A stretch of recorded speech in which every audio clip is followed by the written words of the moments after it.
Mm.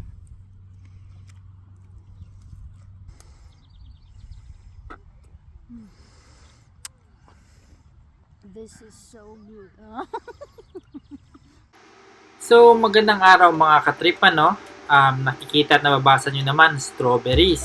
Kaya, mamimitas kami ng melon ngayon. Lo, joke ba yun? Nakakatawa.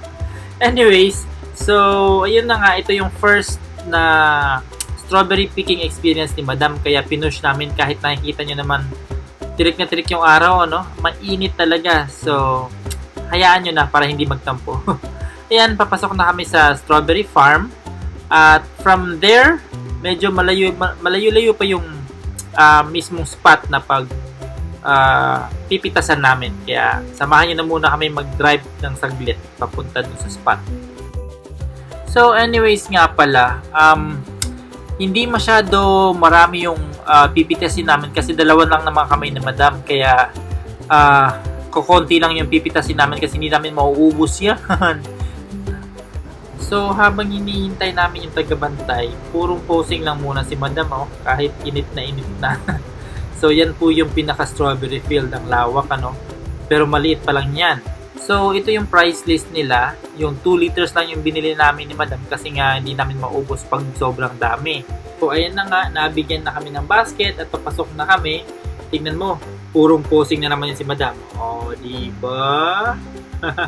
So, yung basket na po yan, whatever po na magkasya dyan is mauuwi na po namin yun.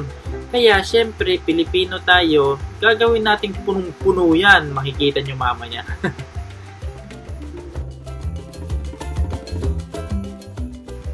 At ayan, nagsimula na si Madam. Talagang amazed na amazed siya. Kaya, yun, napaupo agad nung makita may pumupula-pula dyan sa gilid. Kasi yung iba, natatabunan ng dahon. Kaya medyo hindi mo sila agad makikita. Kaya kailangan mo medyo, anong tawag dito, hahawiin yung mga dahon para makita mo yung mga bunga. So, ayan, tingnan nyo naman, sobrang laki. 1 metro yan. Ay, hindi. Ba't naging kamangyan yan? Ay, kamangyan vlogs. So, ayun na nga, sobrang laki nung nakuha ni Madam, Yan, tamang flex lang si Madam sa mga napitas niya. Medyo marami-rami na rin, pero hindi pa matatapos dyan. At syempre, hindi lang pamimitas yung gagawin natin. Kakain na rin tayo. Well, hindi naman bawal, kaya nagdala kami ng tubig kasi panghuhugas dun sa strawberry. At saka sasabihin ko sa inyo, talagang kakaiba yung lasa pag bagong pitas. Natikman din naman namin yung mga nasa grocery na, kaya lang iba talaga yung lasa ng bagong pitas. Mas malasa at mas kakaiba yung texture. Kaya yan, purong kain lang si Madam, At syempre, hindi tayo papahuli, kakain din tayo. Kaya yun, nakapitas ng medyo malaki-laki, hugas, kagat. Kala mo naman, no? Uy, tama na. Hindi kasama yung dahon. Nangyayari sa'yo. Ayan. Butsog na butsog. Kaya si Madam, ulit, pangalawang round, ayun, namimili ng syempre maganda. At ayun, ang may-ari ng hacienda. Ay, si Madam pala yan, namimitas. Isa rin sa nakakamangha is yung amoy ng simoy ng hangin. Kasi nga, diba, yung strawberry ay nasa ground, yung iba dyan is natatapakan na ng mga tao. Kaya siguro, yun yung nagbibigay ng tamis na amoy sa hangin.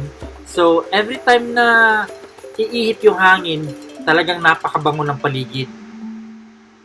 At finally, natapos na rin kami. Punong-puno ni Madam yung basket, Pero, kinulang yan sa amin nung nakauwi kami. Kasi kakaiba talaga yung lasa pag fresh na fresh tsaka yung mga nabibili mo na sa grocery. So, hanggang dito na lang po muna yung video natin. Salamat po sa panonood at kita-kits sa susunod na mga adventures namin ni Madam. Bye-bye!